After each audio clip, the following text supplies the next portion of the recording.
你身边有没有这样一种人啊？就是你跟他相处的时候呢，自然会被他的步调影响，好像有一个领域一样。有。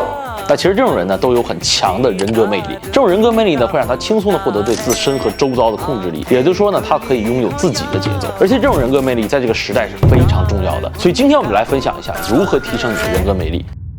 那为什么说人格魅力在现在非常重要呢？因为现在是一个信息时代，你不管是从商从政还是闭门不出，最重要的元素其实都只有3个字，叫做影响力。就比如说最近呢，特朗普跟马斯克的大战啊，他在互联网上一晚上甚至可以爆发10几次，他们拼的其实就是人格魅力。那一个人想要拥有人格魅力呢，其实可以从5个地方着手，分别是自我一致性、方向感强、领域价值、忽远忽近以及自我反差。那我们先讲第一个。自我一致性，什么叫自我一致性呢？就是说一个人他是分2面的，一个是外界的自我，也就是现实的自我；一个是内心中的自我，也就是理想中的自我嘛。你看很多人他为什么会没有自信，就是因为他外面表现出来的自己呢，跟他内心想活出来的自己是不一样的。就比如说你们在开会啊，然后有一个人呢，你能看出来他非常想发表一个观点，但是他就是不说，他在那扭扭捏捏的。你让他说，他就说我没意见，他就会给你一种感觉，就是这个人好拧巴。那你会觉得一个拧巴的人是有魅力的吗？不会，对不对？所以一个有魅力的人呢，他给你的感觉上得是内外一致的。这种内外一致的感觉说白了就是他有自己的风格，他内心就认为我就应该这样，就是说他想象中那个理想的自己和外界他这个表现出来的自己正好就重合了，这个也就是我们说的活出自己的状态嘛。那人在这种状态下的时候呢，他是非常有感染力的。为什么？首先的话，他的话语就非常有力量，因为他相信自己说的是对的。就是你看那些靠嘴吃饭的人，他想要说服你的时候呢，首先他要自己相信他自己说的话，对不对？就不管他说的是不是对的，只要他自己信，你就会被感染。人他其实是个感性动物，他比起逻辑啊，他其实更相信你传达出的感觉。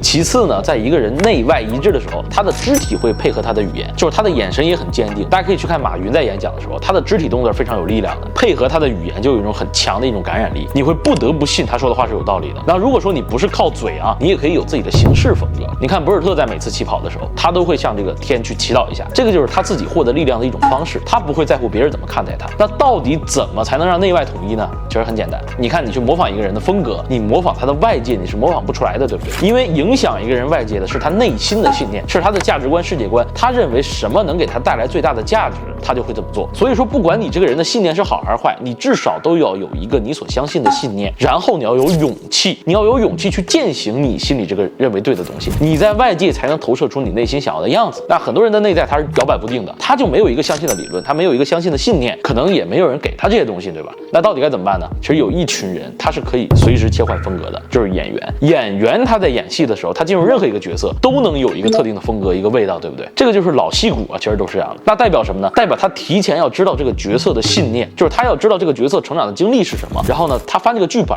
他能把自己带入进去，他整个人就会出现对应的状态。所以有一句话叫什么？叫做想抵达先成为，就是你可以寻找一个我想成为什么样的人，然后你去看这个人有什么样的信念，你跟他有相同的信念，其实就可以了。你慢慢的按照他那个样子去成长，慢慢的话，你就会有他那样的风格和状态。那第二个叫做方向感强。什么叫方向感强？就是说你的内心很明确，知道我要走哪条路，我要怎么走才能有价值，我都很清晰，这个就是方向感。那你要知道，很多人他是没有方向感的，就是他是人云亦云的。为什么说大部分人都容易被影响呢？就是因为他们不知道去哪儿，他们也不知道我该怎么样，对吧？所以说，当你能够有方向感，你每天稳定的朝一个地方走的时候，很多人就会来主动跟随你，因为他们不知道你在干啥，他们是迷茫的，但是他们每天看你挺忙的，他就想，哎，你在干啥呢？简单来说，就是你要有一个我有自己的事情的感觉。就是你可以想象一下，一个团体里面，我们会觉得什么人很无聊？就是那个每天无所事事的，老往你身边凑合的，就是因为你感觉他没有什么方向感嘛，你的大脑就会告诉你，你跟这种人相处的话没有好处。但是我们也会觉得那个完全不合群的人没什么魅力，对不对？就比如说别人邀请你吃饭，你可以2、3次之间呢，你可以去1次，那剩下2次你是拒绝掉的，他就会觉得这个人好像有点东西，他好像挺忙的，他就想了解一下你，然后在这个了解的过程中，他就会被你所影响，被你所吸引。所以说，大部分人他是没有方向感的，你只需要给他一条路，他其实都愿意跟你混。因为很多人他其实没有办法找到自己的特点、优势在哪里，就因为他不知道他要走哪条路。但是你知道路的话，你就能看到别人的优点。就比如说刘邦、刘备这些人，他是能够善用良将的。那良将为什么是将呢？就是因为这个将啊，他不知道打哪儿，但是他会打。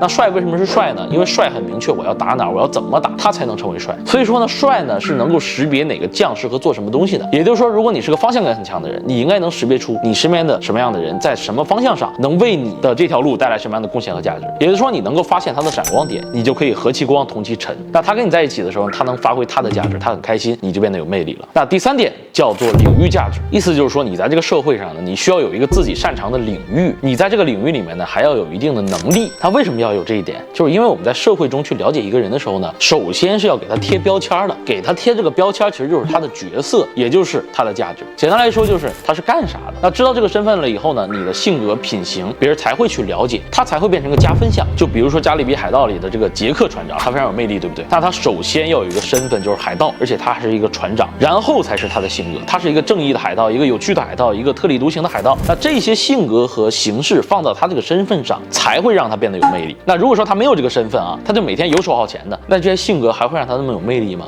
是不是就没有那么丰满了？大家就可以去想想，我们觉得有魅力那些角色，他们都是有自己的身份和领域的。然后非常重要一点就是，他们和其他在这个身份和领域里的人是不一样的。说白了就是有反差有特点，你就会对他印象很深刻。就比如说老教父，他是个黑手党，但是呢，他是一个有原则有底线的黑手党，就有些东西他是不碰的。那这个性格就非常吸引我，或者说他可以是一个十恶不赦的，就是杀伐果断的一个黑手党，就是他是另一个极端，他也会有他的魅力。所以说你就可以去看看啊，你给外界的印象是什么，然后你去看看外界对你的领域应该有什么样的影响，然后你要去区别于大众对这个领域的印象，就最好有一些反差，你就会很吸引人。不管你是什么领域，高低贵贱其实都无所谓的啊，你都可以有魅力。就是身份加性格，它是一个很好的塑造人设的方式。那第4点叫做忽远忽近，顾名思义就是说你要想有魅力的话，你就得保持神秘感，你不能让别人对你祛魅啊。你看很多魅力消失都源于什么？它都消失于太熟悉了。就我跟你熟了以后呢，我对你其实就了解了，我也就失去兴趣了，因为你什么东西我都知道嘛，你的生活习惯、你的不良嗜好我都知道。那这个时候你再有什么厉害的，我也不会觉得怎么样。就我可能会想，这哥们儿平时还抠鼻屎呢，你别看他现在这么成功啊，他平时就是个屌丝，对吧？就你会有这种想法，那我对你也不会产生什么特别大的好感，因为我都知道你的一切，就我没有兴趣了。那好感的产生原理是什么？其实一开始就是我好奇你，我想去了解你，然后我越探索发现你越有趣。美国的一个经济学家叫做乔治·洛文斯坦，他就提出一个理论叫做好奇缺口理论。这个理论说的就是说呢，当人们意识到自己知道一些东西，但是还缺少一部分关键信息的时候呢，这种已知和未知的差距就会造成一种心理缺口，然后人就会被这个心理缺口深深的吸引，他就想去探索。你看互联网是不是也是这样？就是一个博主啊，他不管是好还是坏，你就一天到晚能刷到他，就是你一次两次可能就给他拉黑了，但是呢，他还是一直出现，就是他一直在干扰你的世界。那这个时候你其实就会多少关注他一点，对吧？不管你是黑粉还是好的粉丝，你就很好奇这个人到底是干啥的，然后你就去了解，你就去探索。慢慢你在这个探索的过程中，你发现这个人好像还挺有意思的，这个时候魅力就出现了。就是说他可以是一直探索的，这个叫魅力。那如果说你哪天探索完了，你是不是就觉得他也就这样了，他就不好看了，对不对？因为你了解他了嘛。所以说一个成功的网红，或者说一个会营销自己的人，他的前提是什么？就是你探索不完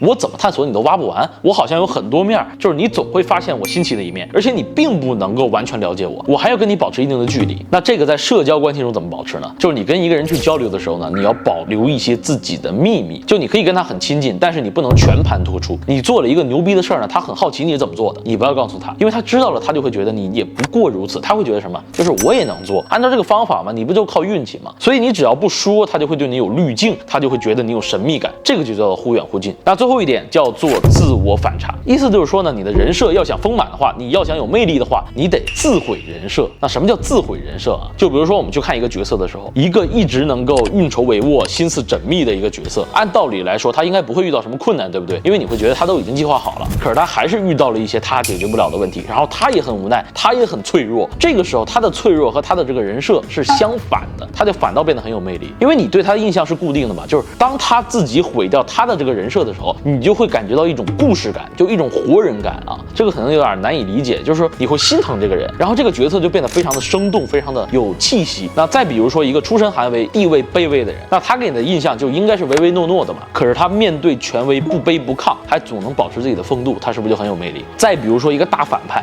他做的所有的事儿呢，他的形象啊，我们都觉得他是个坏人，但是实际上他背后做了很多的好事儿，他的发心、他的愿景都是很好的，你是不是会对这个人印象很深刻？就比如说这个《哈利波特》里的这个斯内普教授，还有《火影忍者》里的这个宇智波鼬，他们都是这样的。那我们回到现实生活中，你看雷军为什么那么多人喜欢他？因为他是个大佬，但是他却很谦虚，他甚至都小心翼翼的给你一种卑微的感觉，而且他会故意的让你看到他脆弱的一面，你就会心疼他，你就会觉得他很接地气，你会觉得这个人很真。所以当你没有好的身份的时候，你要怎么办呢？你也可以反其道而行之，就是你可以和你的人设相反，你可以不卑不亢，你可以违反你固有的思维。就是当所有人都认为应该摆烂的时候，你奋发图强；当所有人都奋发图强的时候，你反到摆烂了，就别人根本就看不懂你，就看不懂这哥们儿怎么这样，你就有稀缺性了。而当他去深入了解你的时候呢，他会被你迷住，因为人都喜欢能突破固有思维的人。所以说，你只要在成长，你在做跟大多数人相反的事情就可以了。那这5点呢，如果说你能做到其中2点的话，那你只要坚持做你认为对的事情，你就会积攒起自己的粉丝，你会有喜欢你的人、支持你的人、你的同路人，然后你在未来这个时代呢，就会慢慢的积攒起你的竞争力，它会让你走得更远，活得更精彩。那最后呢，祝你关关难过关关过，拥有幸福快乐的人生。我们下期见。